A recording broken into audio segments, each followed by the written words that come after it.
আগে চেক করো, তারপরে বিশ্বাস করবা, ঠিক কিনা? তাহলে এখন থেকে একটা কিছু শুনলে বিশ্বাস করবেন।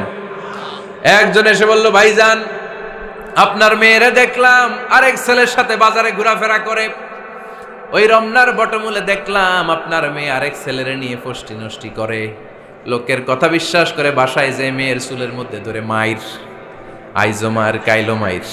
এরকম হইতে পারে না? হয়তো ওই লোক আপনার মেয়ের মতো দেখতে আরেক মেয়েকে দেখছিল। এরকম হয় কিনা সমাজে? একজন এসে বললো, ভাই আপনি এখানে ভাবিরে তো দেখলাম ওই জায়গায় আরেক লোকের সাথে ঘোরাফেরা করতেছে, খবর রাখেন না বাসা? আপনি রেগে মেগে, ঘটনা কি? আমার খেয়ে আমার পরে আরেকজনের সাথে, যে এই বাড়িতে যে মায়ের, কোনো কথা নেই। দেখবেন যে ছোট্ট মারামারি থেকে এই ঘটনা অনেক সময় বিচ্ছেদ বা ডিভোর্স পর্যন্ত গড়ায়, ঠিক কিনা? ওই যে শোনা কথায় কান দিচ্ছেন, ফাতাবাইয়ুন, আপনি চেক করেন নাই। হয়তো আপনার স্ত্রীর মতো দেখতে বা আপনার স্ত্রী যে জামা পরে, যে পোশাক পরে, এরকম পোশাক পরে আরেক নারীকে দেখছে, আপনার বউ না এটা। আপনার মেয়ের ব্যাপারে যে তথ্য দিয়েছে এটা সঠিক নয়, সে আপনার মেয়ের মতো আরেকটা মেয়েকে দেখেছে, এসে আপনার কাছে বলে দিছে, আপনি বিশ্বাস করছেন। ভেজাল আছে না নাই? এই ভেজালগুলোকে থামানোর জন্য কোরআনে এই বিধানগুলো নাজিল করেছে কে? তাহলে ফরিদপুরের ভাইয়েরা, সমাজটারে সুন্দর রাখার তথ্য একটা শুনলেই বিশ্বাস করবেন না। সিলে কান নিয়ে গেছে শুনলেই সিলের পিছনে দৌড়, নাকি? কি করবেন? আগে কানে হাত দিয়ে একটু দেখবো কান দুইটা আছে না নাই, তারপরে চিলের পিছনে দৌড়াবো। তাহলে এখন থেকে আমরা তথ্য একটা শুনলে বিশ্বাস করব। তাহলে কি করবেন? বলতে হবে কি করবেন? যাচাই বাছাই, জাস্টিফিকেশন অফ দ্য নিউজ। কোন নিউজ জাস্টিফিকেশন ছাড়া আমরা প্রচার করব, বিশ্বাস করব, শেয়ার করব না।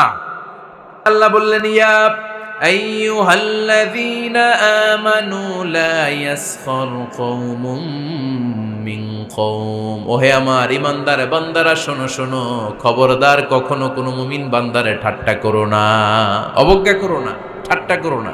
তার মনে কষ্ট হয় এমন কোনো কথা তারে বলো না। Never scoff of anybody. কাউকে নিয়ে ঠাট্টা করবেন না, তার দেহ নিয়ে, তার আকৃতি নিয়ে, তার বংশ নিয়ে। এক লোকের বাবা ছিল চোর, কিন্তু তার ছেলে অনেক ভালো। আপনি কি তারা বলতে পারবেন তুই চোরের ঘরের চোর? বলতে পারবেন? চুরি করছে বাবা, ওর কি দোষ? কথা বলেন। এগুলো কবিরা গুনাহ। আওয়াজ করে বলেন তো, কি গুনাহ? কবিরা গুনাহ। কারো আকৃতি নিয়ে, আমার ফরিদপুরের কলিজার টুকরা যুবক ভাইরা, কারো আকৃতি নিয়ে কখনো অবজ্ঞা করবে না, তুচ্ছ জ্ঞান করবে না। এটা কবিরা গুনাহ, এটা আল্লাহ খুব অপছন্দ করেন। এর কারণ আকৃতিটা আমাদের হাতে নাই।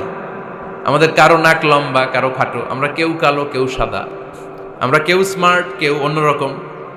তো এই যে আমাদের এক এক ধরনের আকৃতি, এটা কি আমি বানাইছি? আপনি বানাইছেন? দিছে কে? এই জন্য কারো দেহের গঠন নিয়ে যদি আপনি অবজ্ঞা করেন, এটা প্রক্ষান্তরে আপনি স্রষ্টাকে নিয়ে অবজ্ঞা করলেন। কারো দেহের আকৃতি নিয়ে যদি আপনি তুচ্ছ করেন, তাকে তুচ্ছ করেননি, আমার রবকে আপনি তুচ্ছ করেছেন। চিল্লায় বলেন ঠিক কিনা? খবরদার, তুই কালু, তুই লম্বু, তুই মোটু, তুই কানা, তুই রোহিঙ্গা, আছে না নাই? ইদানিং ইদানিং এটা খুব চলে। এই রোহিঙ্গা নামটা আছে না? ফরিদপুরে এগুলো ঢুকে নাই না? আমাদের ওইদিকে দেখি কি অবস্থা, কারোর সাথে কেউ লাগলে কই তুই রোহিঙ্গা। কি আশ্চর্য, এই গালি কবে আসলো? হ্যাঁ, অনেক ধরনের গালি। ঢাকায় আর একটা চলে ফইন্নির ভূত, কি বলে? এই এগুলো আগে শুনি নাই আমরা, রিসেন্ট এগুলো বলা শুরু করছে। ফইন্নির ভূত, রোহিঙ্গা না। এগুলো বলে আপনি কাউকে অবজ্ঞা করতে পারবেন? পারবেন না। খবরদার, এটা কবিরা গুনাহ, এটা ছোট গুনাহ মনে করবেন না। কারণ আকৃতি নিয়ে তুচ্ছ করা যায় না, কারণ আকৃতি দান করেছে কে?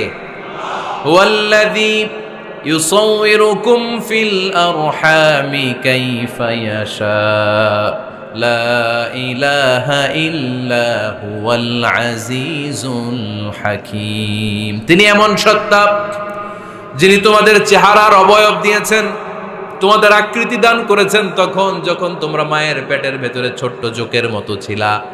মায়ের পেটের ভেতরে আমরা যখন সবাই এত ছোট্ট, তখনই আমাদের চেহারার আকৃতি দিয়েছে কে? কে সুন্দর হব, কে ছেলে হব, কে মেয়ে হব, কে মোটা হব, কে চিকন হব আমার ইচ্ছা হয়েছি? আওয়াজ করে বলতে হবে, কার ইচ্ছায়? প্রত্যেককে যদি আল্লাহ প্রত্যেকের নিজের চেহারা ডিজাইন করতে দিতেন, আল্লাহ যদি বলতেন তোমার চেহারাটা কেমন হবে তুমিই ডিজাইন করো, তাহলে আপনি আপনারা কেমন বানাতেন? হ্যাঁ বলেন, ফরিদপুরের ভাইরা বলেন, সুন্দর করে বানাতেন তাই না? সবচাইতে স্মার্ট, সবচেয়ে সুন্দর করে আমি আমার চেহারাটা বানাতাম যদি আমাকে ডিজাইন করার সুযোগ দেওয়া হতো। কিন্তু এই সুযোগ তো আল্লাহ দেন নাই। ডিজাইন স্বয়ং করে দিয়েছেন কে? কোন নারীকে যদি আল্লাহ বলতে এই নারীরা তোমাদের চেহারা কার কেমন লাগবে তোমরা বানাও, প্রত্যেক নারী কি করতো? বিশ্ব সুন্দরী করে নিজেকে বানাতো। খুদ ধরার মতো কোনো জায়গা সে নিজের জন্য রাখতো না, ঠিক কিনা? কিন্তু এটা আল্লাহ দেন নাই। এই আকৃতিটা আমাদেরকে সরাসরি দান করেছেন কে? খবরদার, আমাদের অনেকে বিকলাঙ্গ, আমাদের অনেকের হাত ছোট, পা বড়, দেখতে মোটা, কেউ চিকন কেউ কালো। খবরদার, কারো আকৃতি নিয়ে কখনো কোনো অবজ্ঞার সুরে, ঠাট্টার সুরে কোনো কথা আমরা বলবো না। রাজি আছেন? সবাই রাজি আছেন?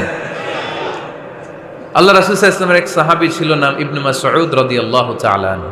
ওনার পায়ের নলা ছিল খুব চিকন, অস্বাভাবিক চিকন, স্বাভাবিক না। তো উনিও এটা ঢেকে রাখতেন, দেখাতেন না কাউকে। একদিন উনি খেজুর পাড়ার জন্য খেজুর গাছে উঠলেন।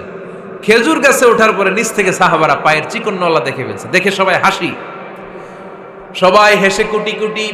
বিশ্বনবী বললেন, হেসো না, খবরদার, আমার ইবনে মাসুদের পায়ের চিকন নলা দেখে হেসো না।